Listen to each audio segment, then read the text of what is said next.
جی ناظرین آداب، کیا حال ہیں آپ کے؟ کیسے ہیں؟ امید ہے اچھے ہوں گے۔ آج ذرا مکسچر ہے۔ ایک تو آج طے آ گیا کہ امریکی وفد آ رہا ہے، ایرانی وفد کے بھی بارے میں بھی یہی اطلاعات ہیں۔ اس پر بات کریں گے۔ اسلام آباد مذاکرات کیا ہو چکا، کیا ہونا ہے، یہ اصل میں بنیادی بات ہے، کیونکہ 2 روز سے معاملہ یہ چل رہا تھا کہ مذاکرات ہوں گے نہیں ہوں گے، کنفیوژن تھا کیونکہ ایک پرابلم کریٹ ہو گیا تھا، اس کی آبنائے ہرمز کا بلاکیڈ ہو گیا تھا اور ایران نے پھر آبنائے ہرمز بند کر دی تھی۔ بھارت اس درمیان میں کیا سازش کر رہا ہے، ذرا اس پہ بھی بات کریں گے۔ اور اڈیالہ جیل سے ایک خبر ہے، اس پہ بھی بات کریں گے۔ ایک اور خبر ہے جو ہمارے پیشے سے متعلق ہے۔ تو چلیے پہلے اپنے پیشے سے ہی آغاز کر لیتے ہیں۔ اپنے آپ پر بھی آدمی کو تنقید کرنی چاہیے، اپنے ساتھیوں پر بھی کرنی چاہیے۔ اگر آپ غلط ہیں تو اس کو غلط کہنا چاہیے۔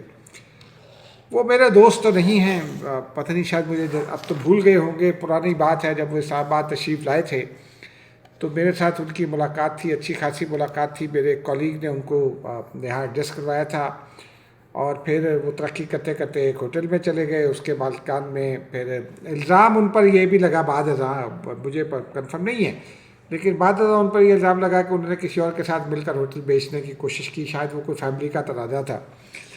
انہوں نے اداکارہ میرا کا انٹرویو کیا، نام ہے ارشاد بھٹی۔ تو اس پر پہلے بات کر لیتے ہیں۔ بات کا آغاز ناظرین یوں کرتے ہیں کہ میں سہیل وڑائچ کو دیکھتا ہوں۔ سہیل وڑائچ سے میری 1990 کی دعا سلام ہے، بلکہ دوستی کریں، میں ان کی بہت ہی قدر کرتا ہوں۔ وہ بہت پڑھے لکھے آدمی ہیں، کوئی شک نہیں ہے۔ پنجاب کی سیاست پر جو ہے وہ اور پاکستان کی سیاست پر ان کی بہت گہری نظر ہے، بالکل اتھارٹی ہیں، لیکن صرف سیاست پر ہی نہیں، سوشیالوجی پر ان کی پروفیسر بھی رہے ہیں، اور سوشیالوجی پر ان کی، سماجیات پر ان کی بڑی ہے، سیاسیات پر تو ہے لیکن پھر سماجی رویوں پر ان کا بڑا علم ہے۔ اور جب جیو چینل شروع ہوا تو انہوں نے یہ سوچا کہ کوئی ایسا پروگرام کیا جائے جس میں جو بھی شخصیت ہے اس کا عام پہلو دکھایا جائے اس شخصیت کا، لیکن اور وہ انگریزی اخبار میں کام کرتے تھے اس وقت، فرنٹیئر پوسٹ میں جب میری ان کے ساتھ دعا سلام ہوئی تو وہ اسٹوری لکھتے تھے تو مزہ آ جاتا تھا پڑھ کے اسٹوری۔ دیکھیں نا، ایک انگریزی عام لوگ لکھتے ہیں، فار دیٹ میٹر میں خود لکھتا ہوں تو میں پڑھوں تو اتنا مزہ نہیں آتا، لیکن محمد مالک لکھیں تو مجھے بہت مزہ آتا ہے، نصرت جاوید صاحب لکھیں تو بہت مزہ آتا ہے، عامر متین لکھتے ہیں بہت مزہ آتا ہے، اور اس طرح سہیل وڑائچ انگریزی جب لکھتے تھے تو بہت مزہ آتا تھا ان کی اسٹوریز کا۔ اور بھی بہت سارے لوگ ہیں ویسے تو، جب اسٹوری لکھتے ہیں تو بہت اس کو پڑھ کر مزہ آتا ہے، بڑی راؤزی انگلش ہوتی ہے، بڑی ویل انفارمڈ ہوتی ہے، ویل نیٹڈ ہوتی ہے، ویل آرگیوڈ ہوتی ہے۔ لیکن جب انہوں نے اردو میں جیو پر پروگرام شروع کیا تو یہ بالکل ہمارے لیے ایک اچنبے کی بات تھی، کیونکہ وہ جب بولتے ہیں اردو تو اس میں پنجابی لہجہ جھلکتا ہے، اور وہ تب ان کا وہ بن گیا ہے خاصا، وہ ان کا تکیہ کلام بھی بن گیا ہے، مزہ تو آیا ہوگا یا شرمندگی تو ہوئی ہوگی ایسے، لیکن وہ سچا ہے ان کے اوپر۔ وہ جب سوال کرتے ہیں، چاہے وہ اداکارہ میرا ہو یا چاہے کوئی بھی ہو، وہ اس کی عزت نفس کا خیال رکھتے ہیں۔ اداکارہ میرا ہیں، ایکٹریس ہیں، بے شمار کنٹروورسیز میں ہیں، لیکن جب میں ان کا انٹرویو کروں تو مجھ پر یہ لازم ہے کہ میں ان کی، جب وہ کہہ دیں کہ ان چیزوں پر بات نہیں کرنی تو پھر میں ان کی عزت نفس کا خیال کروں۔ انہوں نے کوئی ایک فلم بنائی ہے سائیکو، اچھا وہ خبروں میں نہیں ہے، کنٹروورشل بھی نہیں ہے، رہتی رہے، وہ اپنی ان پر ان کی انگریزی کی وجہ سے بڑی تنقید ہوتی تھی۔ اچھا آپ تنقید کریں، لیکن جب آپ انٹرویو کر رہے ہیں تو تمیز کے دائرے میں رہیں، اور ارشاد بھٹی صاحب نے وہ دائرہ کراس کیا ہے میرے نزدیک۔ ان سے جو گفتگو ہوئی، جب وہ کہہ رہی ہیں کہ میں نے بات نہیں کرنی، لیکن اس معاملے میں ارشاد بھٹی جو ہے وہ ٹاپ کلاس اپنے آپ کو سمجھتے ہیں دنیا میں اینکر اور تجزیہ کار، اور عمران خان کے بڑے چاہنے والے بھی ہیں۔ انہوں نے پچھلے دنوں انٹرویو کا سلسلہ شروع کیا، بڑے اچھے انٹرویوز بھی کیے انہوں نے، ایسی بات نہیں ہے، لیکن جب میں نے جب سیکھا تھا جرنلزم تو میں نے اکبر بگٹی سے آپ کو پہلے بھی بتایا کہ ایک مرتبہ میں الجھ گیا تو میرے جو اساتذہ تھے انہوں نے مجھے باقاعدہ ڈانٹا کہ یہ آپ کا یہ کوئی زیب نہیں دیتا۔ بہرحال انہوں نے کہا میں اس پر بات نہیں کرنا چاہتی، پھر بھی وہ بار بار کبھی وہ کیپٹن نوید کا سوال، کبھی فلاں کا سوال، کبھی فلاں کا سوال، اور بالکل بہت ہی سنگیتا صاحبہ نے کوئی ایک الزام لگایا تھا تو وہ اس کو لیکن وہ سوالات اگر ان سے ہو جائیں، جیسے ابھی یہ ایک صاحب نے، یہ جو میں نے آپ کو خبر بتائی، یہ ایک صاحب نے ابھی ٹویٹر پر لکھا کہ ان سے یہ سوالات پوچھے جائے بشمول اس سوال کے، تو کیسا لگے گا؟ بنیادی بات یہ ہے کہ جب آپ دوسرے کو پتھر مارتے ہیں، دوسرے کی جانب انگلیاں اٹھاتے ہیں، تو 4 انگلیاں آپ کی طرف ہوتی ہیں، اور گفتگو کا پیرایا ایسا ہونا چاہیے کہ آپ سوالات پوچھیں، اور اس کے بعد اگر بات نہیں کرنا چاہتے تو آپ ریپیٹ مت کریں۔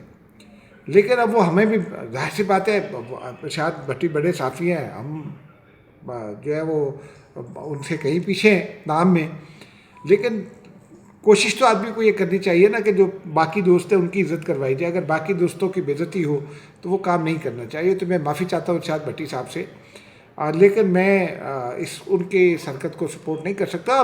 آپ میرا کے بارے میں اسٹوریز کرنا چاہتے ہیں کرتے رہیں، لیکن یہ جو طریقہ ہے کہ سامنے بٹھا کر کسی کو ذلیل کرنا، یہ اخلاقیات کے خلاف ہے۔ بہرحال اب دیکھتے ہیں کیا ہوتا ہے، آگے چلتے ہیں۔ اڈیالہ جیل سے بھی خبر ڈسکس کر لیتے ہیں ناظرین۔ آج سلمان اکرم راجہ صاحب جو ہیں ان کے بارے میں ایک بڑی اوتھینٹک خبر آئی ہے، چونکہ وہ لسٹ آ گئی ہے۔ جمعرات کو ان کا پہلے نام تھا جمعرات کی ملاقات کے لیے، لیکن پھر اس کے بعد چونکہ علیمہ خان صاحبہ نے منگل کے روز ان کے بارے میں بہت ساری باتیں کہہ دی، پھر بدھ کے روز بھی انہوں نے شاید کچھ کہا ہائی کورٹ وغیرہ میں یا سپریم کورٹ میں، وہ ناراض ہوئے، اور ان کا ایک بہت غصے کا وہ آیا بھی، ویڈیو بھی سامنے آیا۔ انہوں نے کہا کہ میری عزت نفس ہے، اور میں نے 3 بار عمران خان صاحب سے کہا کہ وہ عہدہ واپس لے لیں، اور مجھے کوئی عہدوں کا شوق نہیں ہے، میں سلمان اکرم راجہ ہوں۔ یہ بات ٹھیک ہے کہ وہ سلمان اکرم راجہ ہیں، جسٹس راجہ اکرم کے بیٹے ہیں، اور میں ان کو جانتا ہوں عرصہ 20 سال سے۔ گفتگو وہ بہت اچھے پیرائے میں کرتے ہیں، تمیز کے ساتھ کرتے ہیں، چھوٹے بچے سے بھی بات کریں گے تو آپ جناب سے کرتے ہیں، اور آرگیو کرتے ہیں، بدتمیزی بالکل نہیں کرتے۔ بڑے بڑے کیسز لڑے، آپ ان کی سیاست سے اختلاف کر سکتے ہیں، میں ان سے بہت سخت سوالات پوچھتا ہوں، آج تک انہوں نے کبھی کسی جو ہے نا سخت لہجے میں مجھے جواب نہیں دیا۔ یہ ہوتی ہے شخصیت۔ اور ان کے بارے میں جب تنقید ہوئی تو ان کو غصہ آنا لازم تھا۔ پھر وہ جو پہلے جمعرات کی لسٹ کو تبدیل کیا گیا، ان کی جگہ کوئی اور نام ڈال دیا گیا۔ آج جو منگل کو لسٹ گئی، آج بھی ان کا نام نہیں ہے۔ پارٹی ذرا یہ کہتے ہیں کہ بہت خرابی ہو گئی ہے اندر، اور اس وجہ سے پھر معاملات جو ہیں وہ ایسی درجے پر پہنچ گئے کہ سلمان اکرم راجہ عملی طور پر سیکریٹری جنرل کے حوالے کے عہدے پر فنکشنل نہیں ہیں۔ ان کو شاید اب پارٹی بنانے کی کوشش کرے۔ بہرحال تنقید ہم ان پہ کرتے ہیں، لیکن جب وہ ان کی عزت نفس مجروح ہو تو ہمیں اس کا احساس بھی کرنا چاہیے۔ تو میں سمجھتا ہوں کہ وہ اثاثہ ہیں، پارٹی کے لیے کام کر رہے ہیں، مشکل وقت میں پارٹی کو چاہیے ان کو سنبھال کے رکھے۔ میں کسی شخصیت کی دل آزاری کا قائل نہیں ہوں، لیکن بہرحال یہ خبر ہے کہ وہ ان کی راہیں پارٹی سے شاید جدا ہو جائیں۔ میرا یہ خیال ہے کہ ان کی راہیں پارٹی سے جدا ہو جائیں گے۔ آگے چلتے ہیں۔ ایک خبر اور بڑی زبردست ہے، وہ یہ ہے کہ یو اے ای نے امریکہ سے اپنے ڈپازٹ مانگ لیے ہیں۔ وہ پاکستان سے انہوں نے مانگے تھے، تو یہاں لوگوں نے ایک طوفان بدتمیزی بپا کر دیا تھا۔ 2 سال پہلے انہوں نے کہا تھا کہ ہمیں وہ رقم دے دیں، پاکستان کے حالات ویسے نہیں تھے تو پاکستان اس کو ٹال رہا تھا۔ پھر 3 مہینے پہلے انہوں نے 2 ماہ کی ایکسٹینشن دی تھی، وہ بھی پریزیڈنٹ آصف زرداری کے کہنے پر دی تھی۔ پرائم منسٹر نے بھی ان سے درخواست کی تھی، تو پرائم منسٹر اور پریزیڈنٹ کے کہنے پر انہوں نے کر دیا تھا، لیکن اب ان کے حالات ایسے نہیں تھے۔ وجہ کیا ہے؟ وجہ یہ ہے کہ ایران نے جب اٹیک کیا تو اس کے بعد یو اے کی جو اکنامک پاور تھی، اکنامک مائٹ جو تھی یا جو پوزیشن تھی، وہ ایکسپوز ہو گئی۔ ایکسپوز اس طرح سے ہوئی کہ لوگ وہاں سے بھاگنا شروع ہوئے۔ اچھا، بہت بڑی تعداد میں شاید نہیں بھاگے ہوں گے، لیکن اس میں جو بڑا فیکٹر تھا ان کی پوزیشن ڈاؤن کرنے میں، وہ چونکہ ان کے پاس فورس نہیں تھی تو انہوں نے کوئی جواب بھی نہ دیا، اور وہ ادھر ادھر دیکھتے رہے کہ جی ہماری آپ حفاظت کریں، ہماری آپ حفاظت کریں۔ اور پھر وہ پاکستان سے بھی ناراض ہو گئے، کہیں اسرائیل کے ساتھ جا کھڑے ہوئے۔ انہوں نے ان کے لوگوں نے، وزراء نے باضابطہ طور پر یہ کہا کہ ہم اسرائیل کے ساتھ ہیں، تو یہ میں اس لیے کہہ رہا ہوں۔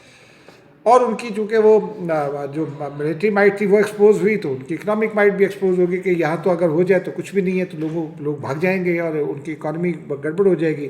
اس دوران میں انہوں نے پاکستانیوں سے بھی برا سلوک کرنا شروع کر دیا، اور کئی سال سے مقیم لوگوں کو نکال دیا بلا وجہ۔ تو بہرحال اب سمجھ میں آ گئی ان لوگوں کو کہ وہ غلط نہیں کہہ رہا تھا۔ میں نے بھی کہا تھا کہ پہلے سے انہوں نے پیسے مانگے ہوئے پہلے سے۔ ترجمان دفتر خارجہ نے گزشتہ جمعرات کو میرے سوال پر ایک بار پھر اس کی وضاحت کی تھی تو اب لگتا ہی ہے کہ ان کے حالات کافی خراب ہے، اسی لیے انہوں نے امریکہ سے اپنے ڈپازٹس واپس مانگ لیے ہیں۔ بہرحال اس کے ساتھ جڑی ایک اور خبر بھی ہے کہ یہ موجودہ بحران جو ہے اس میں پاکستان اپنا کردار ادا کر رہا ہے، بھارت کو تو ایک آنکھ نہیں گوارا کرتا۔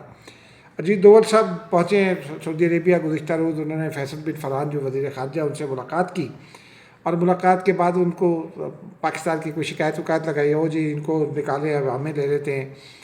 پاکستان اور سعودی عربیہ کا جو تعلق ہے وہ بالکل اٹوٹ ہے، وہ اس میں کوئی رخنہ اندازی نہیں ہو سکتی۔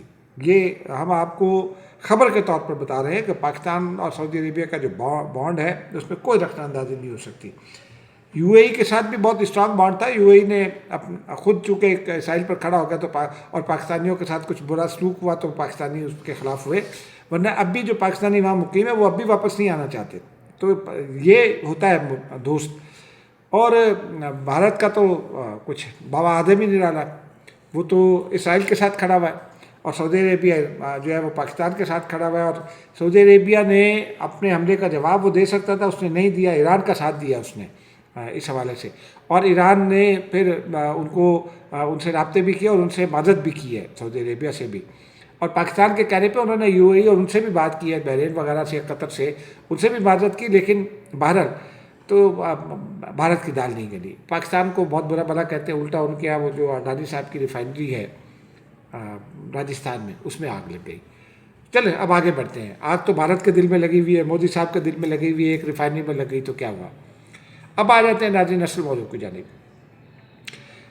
صدر ٹرمپ جو ہے انہوں نے بلاکیٹ کرا دیا تھا آبنہ ہرمز کا، حالانکہ جب آبنہ ہرمز کھلی تو صدر ٹرمپ نے کہا کہ ویلکم، ویل ڈن ایران، شکریہ ایران، تشکر، یہ الفاظ انہوں نے استعمال کیے، اور اس کے 24 گھنٹے میں اس کا بلاکیٹ کرا دیا۔ تو پہلے ایک وہ ایران کی تہذیب کو تباہ کر رہے تھے، تو ہم نے اس وقت یہ تبصرہ کیا تھا کہ تہذیب سے تباہی سے تشکر تک، لیکن 24 گھنٹے میں وہ بدل گیا اور انہوں نے بلاکیٹ کرا دیا۔ اس کے بعد جو ہے وہ ایک نیا فساد کھڑا ہو گیا، ایران نے بھی اپنا ہرمز بند کر دی، اور وہ ٹریفک جیم ہو گیا، جو شپس ہیں وہ پھنس گئے۔ اس میں بھارتی شپس نے آگے نکلنے کی کوشش کی تو ان کو ٹارگٹ کیا، اور ایک شپ پہ آگ بھی لگی۔ تو یہ بڑا مطلب ہے اس کا نتیجہ ہوا۔ اس کے بعد دھمکیاں شروع ہوئیں امریکہ کی، ایران نے کہا کہ ٹھیک ہے اب اگلے مذاکرات نہیں کریں گے۔ تو فیلڈ مارشل عاصم منیر کو ایران کا 3 دن کا دورہ ان کا فکس ہو گیا تھا، وہ گئے اور ایرانی قیادت کو بھی سمجھایا، بات چیت ہوئی۔ اس کے بعد جب وہ واپس آئے تو پھر یار امریکی صدر نے نیا بلاکیٹ کر دیا۔ تو اس کے بعد جو ہے ایران نے کہا مذاکرات کے لیے نہیں آتے۔ آج پھر خبر دی ہے جو یہ ہیں رائٹرز، حسب معمول رائٹرز ہی خبر دیتا ہے، ہمیں کچھ نہیں دیا جاتا پاکستانی حکام کی طرف سے یا پاکستانی متعلقہ جو میڈیا کے لوگ ہیں ان کی طرف سے۔ تو وہ انہوں نے خبر دی کہ فیلڈ مارشل عاصم منیر کی امریکی صدر سے بات ہوئی ہے، بعد ازاں امریکی صدر نے اس کی تصدیق بھی کر دی، اور انہوں نے بتایا کہ میں معاف کیجیے گا، آبنہ ہرمز کھولنے پر غور کر رہا ہوں۔ اب یہ بڑی خبر ہے، اور انہوں نے پھر فیلڈ مارشل کی بھی تعریف کی حسب معمول۔ اور اس کے ساتھ ساتھ اگر ہم اسلام آباد کی ڈیولپمنٹس دیکھیں تو ایران تو اب بھی یہ کہہ رہا ہے کہ آبنہ ہرمز کھولیں گے تو ہم آئیں گے، لیکن آج یہاں اسلام آباد میں اطلاع ملی ایویشن ذرائع سے کہ ایران نے اپنا ایک ایڈوانس ٹیم کے لیے ایک ٹائم مانگا تھا۔ اب وہ پتہ نہیں طیارہ آیا نہیں آیا، میں چیک نہیں کر سکا، لیکن انہوں نے ٹائم مانگا تھا یہاں نور خان بیس کے لیے، تو آیا ہوگا۔ کچھ لوگ ان کے پہلے سے موجود ہیں، اور اب یہ اطلاع ہے کہ وہ کل پاکستان پہنچ رہے ہیں، ان کا ڈیلیگیشن کل پہنچے گا۔ دوسری جانب امریکی صدر نے یہ اعلان کیا کہ ہم جلد پاکستان میں ہوں گے۔ پھر انہوں نے اعلان کیا کہ جے ڈی وینس جا رہے ہیں، کیونکہ ایران اس سے پہلے بھی ایران کی یہ شرط تھی کہ ایسے لوگ جن پر ہم اعتبار کر سکیں، جے ڈی وینس پر ایرانیوں کو اعتبار تھا تو انہوں نے کہا کہ ان کو بھیجیں، تو امریکہ نے یہ بات مان لی۔ اسٹیو وٹکاف اور جو پریزیڈنٹ ٹرمپ کے داماد ہیں ان کو بھی انہوں نے منع نہیں کیا، لیکن وہ اسرائیل، ایرانیوں کے نزدیک اسرائیل کے قریب ہے تو اس وجہ سے انہوں نے نہیں کیا، لیکن بہرحال اب وہ آ رہے ہیں۔ اور لیکن اب درمیان میں کچھ نئی اطلاعات سامنے آ گئی ہیں۔ ایک تو پولیس کے پاس یہ ہدایت کی گئی تھی، پولیس ذرائع نے اس کی تصدیق کی کہ صبح 6 بجے سے سیکیورٹی الرٹ کرنا تھی، اب ان کو کچھ نئی ہدایت دے رہے ہیں ذرائع کے مطابق، اور یہ ذرائع اگین جو ہے نا یہ سفارتی ذرائع ہیں، یہ پاکستانی پولیس کے ذرائع نہیں ہیں. پاکستان کو ٹھیک ہے، پاکستان کی پوزیشن ٹھیک ہے کہ وہ کچھ نہ بولے تو اچھا ہے، اس لیے کہ بہت سنجیدہ معاملہ ہے. بہرحال اب وہ اطلاعات امریکہ سے جو اطلاعات آ رہی ہے، انہوں نے کہا ہے کہ ہو سکتا ہے جو ہے نا روانہ کوئی ہو اور طیارے سے کوئی اور باہر نکلے. اب اس کا بہت مختلف مطلب ہو سکتے ہیں. اب میں تو یہ نہیں کہوں گا، اسپیکولیٹ نہیں کہوں گا کہ صدر ٹرمپ آ رہے ہیں، لیکن یہ رول آؤٹ بھی نہیں کیا جا سکتا. صدر ٹرمپ کی مرضی ہے، جب چاہے وہ آ جائیں، وہ صدر ہیں. لیکن سوال بہت امپورٹنٹ ہے کہ معاہدے پر دستخط کون کرے گا. اس کے حوالے سے میری کچھ سفارتکاروں سے بات ہوئی تو وہ یہ کہتے کہ ایک تو صدر ٹرمپ آ جائیں تو کوئی اچنبے کی بات نہیں ہے، وہی کریں گے. صدر مملکت ہے، ادھر سے مسعود پزشکیان صاحب آ سکتے ہیں، کیونکہ سفارتی ذرائع یہ بھی کہہ رہے ہیں کہ کچھ پاکستان کے جو دوست ممالک ہیں ان کے کچھ سربراہان بھی آئیں گے، جیسے ترکیہ ہے، سعودی عربیہ ہے، اور سعودی عربیہ کے محمد بن سلمان کا کہا جا رہا ہے. اب پتہ نہیں ہے ہوتا ہے نہیں ہوتا، لیکن یہ سفارتی ذرائع کا دعویٰ ہے، میری اپنی کوئی خبر نہیں ہے اس میں، اور نہ ہی میرا اپنا کوئی کمنٹ ہے. لیکن اگر صدر ٹرمپ آ جاتے ہیں تو ویل اینڈ گڈ، یہ تو بہت اچھا ہو جائے گا. لیکن اگر جے ڈی وینس آتے ہیں تو کچھ لوگوں کا یہ خیال ہے کہ یہ بھی ہو سکتا ہے. ایک سفارتکار کا یہ کہنا تھا، ان کا یہ کہنا تھا، اور ایک غیر ملکی جرنلسٹ کا بھی ان کا یہ کہنا تھا کہ ہو سکتا ہے جے ڈی وینس صدر ٹرمپ کے سائنڈ ڈاکیومنٹس لے کر آ رہے ہوں، یا یہ ہو سکتا ہے کہ جے ڈی وینس آئیں، وہ یہاں اپنا کام کرے، پھر یہاں سے وہ واپس روانہ ہو، امریکہ کے قریب پہنچے تو صدر امریکہ وہاں سے نکل آئیں. تو یہ کوئی بھی چیز رول آؤٹ نہیں کر سکتی. لیکن ایک بات جو ہے وہ بہت ہی پاکستان کے لیے قابل فخر بات ہے. یہ جو ٹرولنگ کر رہے ہیں، یہ جو برا بھلا کہہ رہے ہیں پاکستان کو، بھی خود پاکستانی ان کی کنڈیمنیشن بنتی ہے. میں تو ان کو کنڈیم کرتا ہوں. وہ اپنے لوگوں کو جو ہے وہ نیچا دکھانے کی کوشش کریں اپنی سیاسی مخالفتوں میں یا ذاتی مخالفتوں میں. یہ نہیں ہونا چاہیے. پاکستان نے دنیا کی تاریخ میں اس سے زیادہ بڑا کردار کسی اور ملک نے نہیں ادا کیا. پاکستان نے دنیا کی وہ خدمت کی ہے کہ وہ جنگ پاکستان کی وجہ سے رکی ہوئی ہے پچھلے کئی ہفتوں سے، جس نے بہت تباہی پھیلائی ہے، جس نے ساری دنیا کو متاثر کیا، جس نے دنیا کی اکانومیز کو متاثر کیا، جس نے کساد بازاری پیدا کر دی ہے. اس کے ساتھ وہ اس کا یہ کردار جو ہے وہ ناقابل فراموش ہے. تو میرے نزدیک پاکستان کو بہت ویل ڈن اور شاباش بنتی ہے. اور خبر یہ ہے اس میں ناظرین کہ مذاکرات کل نہیں تو پرسوں ہوں گے، کیونکہ سی این این یہ کہہ رہا ہے کہ جے ڈی وینس کل روانہ ہوں گے، تو کل نہیں تو پرسوں ہو جائیں گے. ایرانی وفد بھی کل نہیں تو پرسوں پہنچ جائے گا، کیونکہ معاملات فیلڈ مارشل سمجھانے میں کامیاب رہے ہیں. تو معاملات جو ہے وہی انٹرنیشنل میڈیا کے لوگ اور سفارتی ذرائع کہتے ہیں کہ امریکہ اس بات پر تیار ہو گیا ہے، آدھا ہرمز پر جو ہے وہ کھلے گی نہیں تو ذرا ڈھیلی ہو جائے گی وہ ناکہ بندی اس کی جو ہے، اور ایران بھی اس میں کچھ جہازوں کو گزرنے کی اجازت دے گا رفتہ رفتہ کر کے. لیکن بہرحال خبر یہ ہے پورے یقین کے ساتھ یہاں جو اسلام آباد میں وہی اگین جو جرنلسٹ فارن جرنلسٹ وہ یہ کہتے ہیں کہ مذاکرات بھی ہوں گے اور دستخط بھی ہوں گے، اسلام آباد ڈکلیریشن بھی آئے گا. ایک خبر میری ہے وہ یہ ہے کہ جہاں مذاکرات کا جو وینیو تیار کیا گیا ہے وہ وہی ہے جس پر پچھلے مذاکرات ہوئے. وہاں دونوں سے ممالک کے لیے سیکریٹریٹ قائم کر دیے گئے ہیں تاکہ سیکریٹریل سپورٹ مل سکے. ٹیمیں کچھ ایران کی بھی آ چکی ہیں، ذرائع یہ کہتے ہیں اگین وہی غیر ملکی ذرائع اور غیر ملکی جرنلسٹ جو ہیں، اور امریکہ کے بھی طیارے لینڈ کر رہے ہیں. وہ ایئرپورٹ کے نزدیک بسنے والے دیکھ رہے ہیں اور ہمیں بھی بتا دیتے ہیں کچھ لوگ. لیکن بہرحال وہ طیارے آ رہے ہیں، تمام تیاریاں مکمل ہیں. یہ پاکستان کی فتح ہے. خدا حافظ.